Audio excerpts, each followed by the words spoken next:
Hello students, most welcome to all of you in this series of online classes of Satyam Shiksha Sadan, and here I am Mr. Neeraj Singh and today I am going to explain a very important topic of class 9 physics and that is gravitation. आज हम देखने वाले हैं gravitation के बारे में। ये जो हमारा चैप्टर है ग्रेविटेशन, पीछे हम लोग पढ़े हैं मोशन के बारे में and force and laws of motion के बारे में। तो उसके कंपैरिजन में ये चैप्टर थोड़ा सा हमारा लॉन्ग है, थोड़ा सा लंबा है, तो मैंने इसको डिज़ाइन किया हुआ है कि कैसे हम इस चैप्टर में टॉपिक्स को कवर करेंगे। आप उसको पहले समझेंगे और उसको अपने नोटबुक में कॉपी करेंगे, पेन डाउन करेंगे, देन आफ्टर उसको अपने ग्रुप में सबमिट करेंगे एज योर होमवर्क।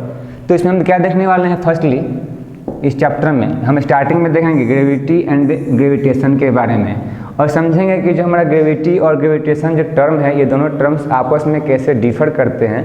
न्यूमेरिकली इनके जो वैल्यूज होते हैं वो सेम होते हैं, लेकिन इनमें जो बेसिक डिफरेंसेज हैं उसको हम समझेंगे कब, जब इस टॉपिक को पढ़ेंगे तब। देन आफ्टर हम देखेंगे यूनिवर्सल लॉ ऑफ ग्रेविटेशन के बारे में, जिसे हमारे न्यूटन साहब ने दिया था और उन्होंने कहा था कि every object create applied a force on another object. प्रत्येक जो वस्तु है वह दूसरे ऑब्जेक्ट पे क्या करती है, फोर्स अप्लाई करती है, and that force is called attractive force and that attractive force is called gravitation. उसे क्या कहते हैं, ग्रेविटेशन कहते हैं। देन आफ्टर इस ग्रेविटेशन से रिलेटेड कुछ न्यूमेरिकल्स हम यहाँ पे देखेंगे, क्योंकि इस चैप्टर में न्यूमेरिकल्स बहुत ज़्यादा हैं, तो कुछ न्यूमेरिकल्स जो ग्रेविटेशन से रिलेटेड हम यहाँ देखेंगे। देन आफ्टर उसके जो बाकी न्यूमेरिकल्स होंगे उसे हम चैप्टर के लास्ट में समझेंगे। देन आफ्टर हम यहाँ से आगे बढ़ेंगे तो देखेंगे कंट्रीब्यूशन ऑफ साइंटिस्ट। जो हमारे साइंटिस्ट्स हैं उनके क्या क्या कंट्रीब्यूशन है, क्या योगदान है, कौन साइंटिस्ट आए और कौन सा थ्योरी दिए जिससे हमारे लाइफ में कुछ चेंजेज आए। यहाँ पे मैं बेसिकली बहुत पहले की बात नहीं कर रहा हूँ, लगभग 1 सेंचुरी BC, अगर हम लोग 1 सेंचुरी BC में देखेंगे तो वहाँ से हमारे लाइफ में कुछ चेंजेस हुए हैं। देन आफ्टर यहाँ से आगे बढ़ेंगे तो let me one thing that topic is Kepler's law of planetary motion. ये बहुत ही इंटरेस्टिंग टॉपिक है और जब हम इसे पढ़ेंगे तो वहाँ पे देखेंगे क्या इसमें फैक्ट्स हैं और क्या इसकी जानकारियाँ हैं। हम इसमें बेसिकली ये देखने वाले हैं कैसे जो हमारे प्लैनेट्स हैं कैसे मूव करते हैं, उनमें जो मोशन होता है किस प्रकार से होता है। देन आफ्टर हम देखेंगे फ्री फॉल। कोई भी जो ऑब्जेक्ट होता है जब एक हाइट से गिरता है तो नीचे ही क्यों गिरता है या उसमें क्या कारण हैं। आगे बढ़ेंगे तो हम देखेंगे एक्सीलरेशन ड्यू टू ग्रेविटी, जैसे हम कहते हैं स्मॉल जी, यानी कि जब ये एक ऑब्जेक्ट फॉल डाउन हो रहा है, गिर रहा है, तो ग्रेविटी के कारण उसमें क्या आ रहा है, एक्सीलरेशन आ रहा है। वो एक्सीलरेशन कैसे होता है उसको हम समझेंगे यहाँ पे। Then after variation of acceleration due to gravity. अब जो हमारा अर्थ है, पीछे हम जानते हैं कि हमारा अर्थ जो होता है कैसा है, बेसिकली हम बोलते हैं कि हमारा अर्थ जो है स्फेरिकल शेप में है, तो यह रियल नहीं है कि ये स्फेरिकल शेप में है। हम यहाँ पे समझेंगे कि कैसे हर एक प्लेस पे जो हमारा ग्रेविटी है, ग्रेविटी का वैल्यू चेंज होता है और जिसके कारण जो ऑब्जेक्ट्स होते हैं उसके ऑब्जेक्ट्स में एक्सीलरेशन में क्या होता है, चेंजेस आता है, वेरिएशन आता है। देन आफ्टर यहाँ से हम आगे बढ़ेंगे और फिर क्या देखेंगे तो इक्वेशन,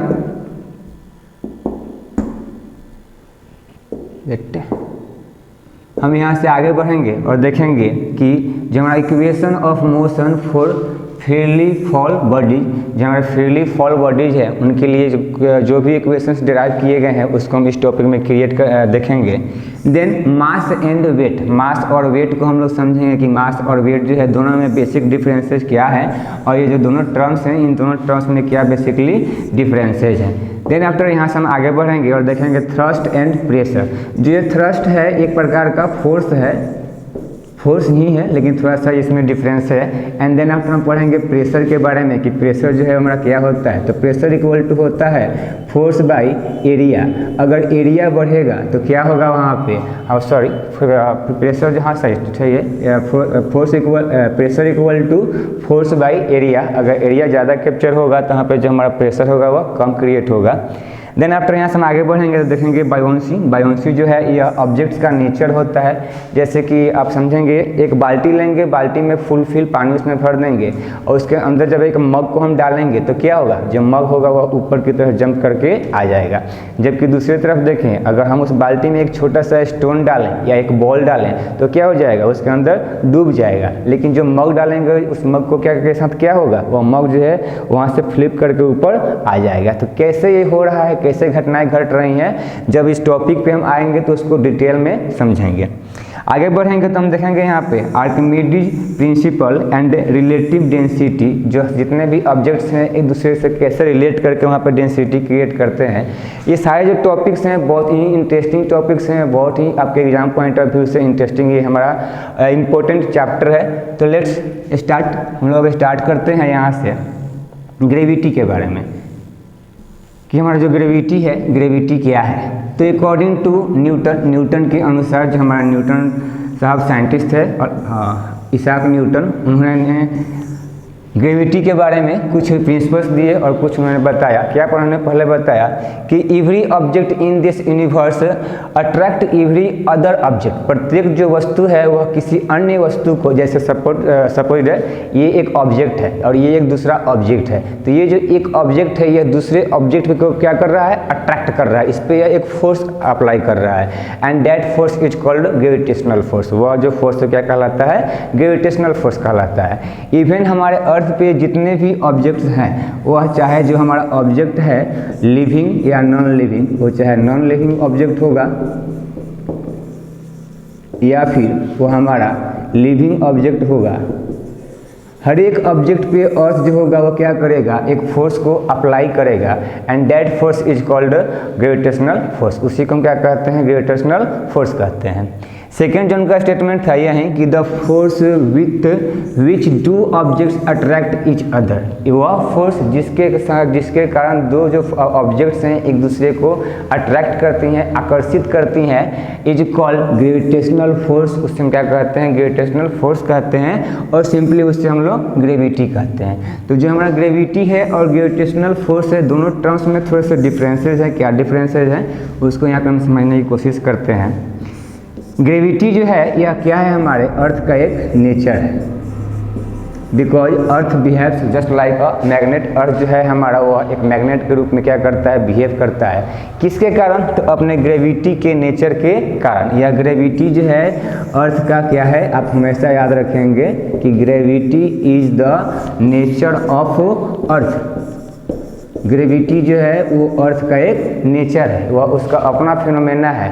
एंड जो हमारा ग्रेविटेशनल फोर्स है यह एक अप्लाइड फोर्स है जो कि ऑब्जेक्ट पे अप्लाई किया जाता है। अर्थ के ऊपर जितने भी ऑब्जेक्ट्स हैं, चाहे वो कोई ट्रक हो, चाहे वो कोई बस हो, या फिर हम हो, या फिर वह प्लांट्स हो, हर एक ऑब्जेक्ट के ऊपर अर्थ क्या कर रही है, एक फोर्स अप्लाई कर रही है। तो फिर आप बोलोगे कि भैया न्यूटन साहब ने तो एक और नियम दिया था, न्यूटन्स थर्ड लॉ, और न्यूटन्स थर्ड लॉ के अनुसार उन्होंने क्या बताया था कि every object has equal and opposite reaction. हर एक वस्तु के पास ठीक विपरीत and every objects has equal and opposite reactions. प्रत्येक क्रिया के पास समान उसके विपरीत प्रतिक्रिया होती है। तो अगर अर्थ हम पे फोर्स लगा रही है तो हम भी तो फोर्स लगा रहे हैं अर्थ के ऊपर, तो फिर अर्थ में कुछ चेंजेस क्यों नहीं होता है, या फिर जो फोर्स अर्थ हम पे लगा रही है वो हमें फील क्यों नहीं होता है, हमें रियलाइज क्यों नहीं होता है। तो इसका पॉइंट ये है कि जो अर्थ हम पे फोर्स लगाती है उसके हम इतने यूज थ्रू हो गए हैं कि हमें वो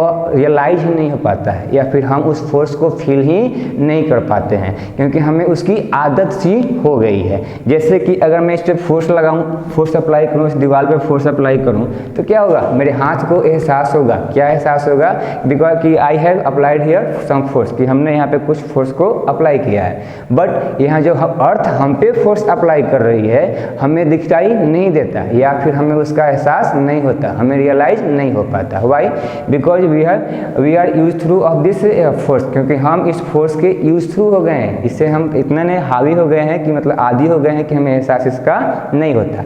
एंड सेकेंड थिंग, जब हम इस पे फोर्स लगा रहे हैं अर्थ के ऊपर, तो अर्थ का जो मास है वह क्या है, बहुत ज़्यादा है, और हमारा जो मास है वो क्या है, बहुत कम है। अर्थ के रिस्पेक्ट में हमारा जो मास है वह नेग्लिजिबल है। इस कारण से अर्थ को वह जो फोर्स है वह नेग्लिजिबल हो जाता है, अर्थ के लिए वह फोर्स जो है वह नेग्लिजिबल हो जाता है, जिस कारण से अर्थ का जो प्लेस है या पोजीशन जो है वह चेंज नहीं होता है। एंड यहाँ से हम आगे बढ़ते हैं तो थोड़े से इसके हम आप क्या करोगे होमवर्क में, आप होमवर्क में इसको नोट करोगे और अपने ग्रुप में शेयर करोगे। देन आप यहाँ से हम आगे बढ़ेंगे और आपके टॉपिक के कुछ बेसिक्स पॉइंट्स यहाँ से समझने की कोशिश करेंगे क्या बोल रहा है कि बेसिकली इस पॉइंट में आपको ये बोला है कि इन क्लास 8 और 9 we learn about motion and how objects move in this earth, कैसे ऑब्जेक्ट्स जो है मूव करते हैं। तो पीछे हम लोग पढ़े हैं किससे करते हैं, तो according to force, when we apply a force on any object then this object create a motion. तब वो ऑब्जेक्ट क्या करती है, मोशन को क्रिएट करती है। पहले वो रेस्ट में होती है, फिर वो मोशन में आती है। तो इसाक न्यूटन ने कहा था, इसाक न्यूटन ने क्या कहा था, उन्होंने कहा था कि हर एक जो अर्थ पे ऑब्जेक्ट है वह सारे के सारे ऑब्जेक्ट्स आपस में क्या कर रहे हैं, एक दूसरे को अट्रैक्ट कर रहे हैं। किसके थ्रू, तो फोर्स ऑफ अट्रैक्शन के थ्रू। वहीं यहाँ बोल रहा है the moon goes around the earth, जो हमारी मून है वो क्या कर रही है, अर्थ के चारों ओर मूव कर रही है। क्यों मूव कर रही है, क्योंकि अर्थ उसको क्या किए हुए है, अट्रैक्ट करके रखे हुए हैं। एंड सिर्फ मून ही नहीं, इवन हमारे सोलर सिस्टम में जितने भी प्लैनेट्स हैं, सारे प्लैनेट जो मूव कर रहे हैं और सारे जो है अपने ऑर्बिट पे मूव कर रहे हैं, तो उन्हें जो एक प्लैनेट जो है दूसरे प्लैनेट्स के साथ किसी एक फोर्स के द्वारा क्या हुआ है, जुड़ा हुआ है, ज्वाइन है। कौन सा फोर्स है वो, तो वह अट्रैक्टिव फोर्स है and that attractive force is called gravitation. वो क्या कहलाता है, ग्रेविटेशन कहलाता है। देन आफ्टर यहाँ पे बोला गया है कि the influence of gravitation force of earth, जो हमारा अर्थ के इन्फ्लुएंस में, जो हमारे अर्थ के इंटरनल एरिया में जो हमारा ग्रेविटेशनल फोर्स का नेचर है, varies from place to place. वो क्या होता है, हर एक प्लेस पे वेरी करता है। अगर हम अर्थ के पूरे कंटेक्ट में है तो वहाँ पे ग्रेविटेशनल फोर्स का अमाउंट अलग होगा। थोड़ा सा ऊपर जाएंगे तो उसका जो अमाउंट होगा वो अलग होगा। आप जानते हैं we have different types of layer, just like lithosphere, troposphere, stratosphere, mesosphere. And तो हर एक जो हमारा स्फीयर है सबका डिस्टेंस अलग अलग है। जैसे हम अर्थ से ऊपर बढ़ते जाएंगे इसका जो अमाउंट होगा क्या होता जाएगा, चेंज होते जाएगा, वेरी होते जाएगा। या फिर ऐसे समझें कि अर्थ के हर एक प्लेस पे अलग अलग हम जाएंगे तो वहाँ पे जो इसका अमाउंट होगा वो कैसा होगा, डिफरेंट होगा। कैसे डिफरेंट होगा ये टोटल हम जब आगे बढ़ेंगे तो वहाँ समझेंगे। बेसिकली हम अभी ये समझ रहे हैं कि ग्रेविटेशन हमारा क्या है।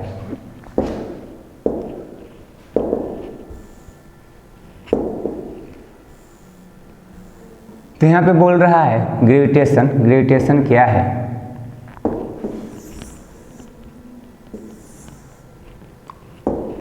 बोल रहा है कि वी नो डेट, हम जानते हैं कि the moon goes around the sun, जो हमारा मून है वो सन के चारों ओर मूव करते रहता है। And object when throw towards और रीचेज अ सर्टेन हाइट, और जब भी हम कोई ऑब्जेक्ट एक निश्चित हाइट तक फेंकते हैं तो फिर क्या होता है, एक निश्चित ऊंचाई तक जाने के बाद फिर वो नीचे फॉल डाउन होता है। क्यों होता है, because earth behave just like a magnet, क्योंकि अर्थ जो है एक मैग्नेट के रूप में वहाँ पे फोर्स अप्लाई कर रहा है।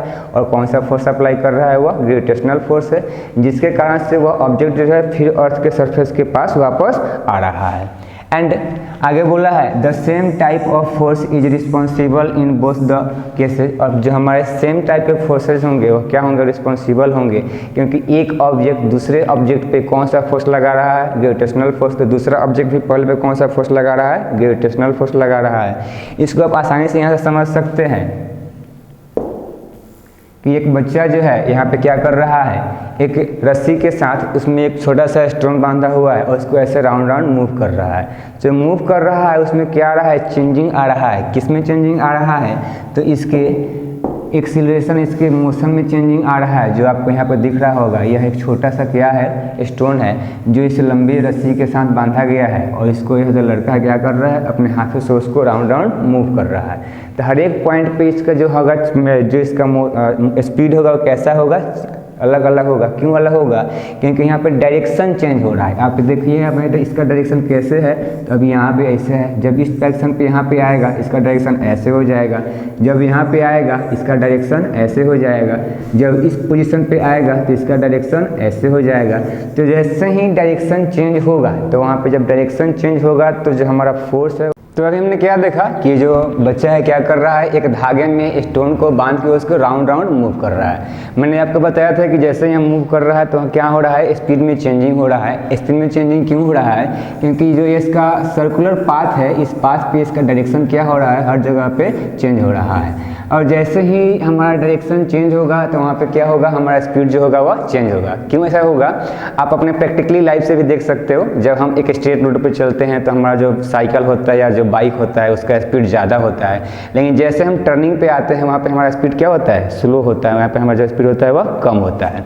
तो उसी को बोल रहा है कि before the thread is release, इससे पहले कि जो हमारा धागा रिलीज होगा, the same moves in a circular path with a certain speed. तो जो हमारा स्टोन है, sorry, the stone moves in a circular path, तो जो हमारा स्टोन मूव कर रहा है सर्कुलर पाथ में, क्या करेगा, चेंजेज इस डायरेक्शन एट एवरी पॉइंट, वह हर एक पॉइंट पे अपना डायरेक्शन चेंज करेगा।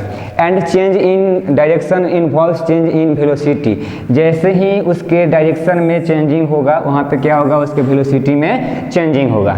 और जैसे ही वेलोसिटी में चेंजिंग होगा तो वहाँ पे उसके एक्सीलरेशन में भी क्या होगा, चेंजिंग होगा। तो यहाँ पे जो बेसिकली फोर्स लग रहा है वह फोर्स आउटर साइड लग रहा है कि इनर साइड लग रहा है, तो वह फोर्स जो लग रहा है वह इनर साइड में लग रहा है। सेंटर कहाँ है, जो ये बच्चा है इसका हैंड है और उस हैंड पे, उसके हैंड पे फोर्स लग रहा है, तो वह फोर्स जो कि सेंटर के तरफ अप्लाई किया जाता है, that force is called centripetal force. इस फोर्स को हम क्या कहेंगे, तो सेंट्रीपिटल फोर्स। यहीं आगे बोल रहा है कि the force that causes acceleration and keeps the body moving along the circular path is acting towards the centre, this force is called centripetal force. यानी कि इस फोर्स को हम क्या कहते हैं, सेंट्रीपिटल फोर्स कहते हैं। आज हम क्लास को यहीं पे स्टॉप करेंगे, इससे आगे की जो कहानी है हम लोग अगले वीडियो में समझेंगे। तब तक के लिए आप लोग क्या करोगे, अपने होमवर्क में जितना भी आज क्लास में पढ़ाया गया उसको एज योर नोटबुक में अपने पेन डाउन करके उसको अपने ग्रुप में सबमिट करोगे। Okay, thanks a lot, bye bye.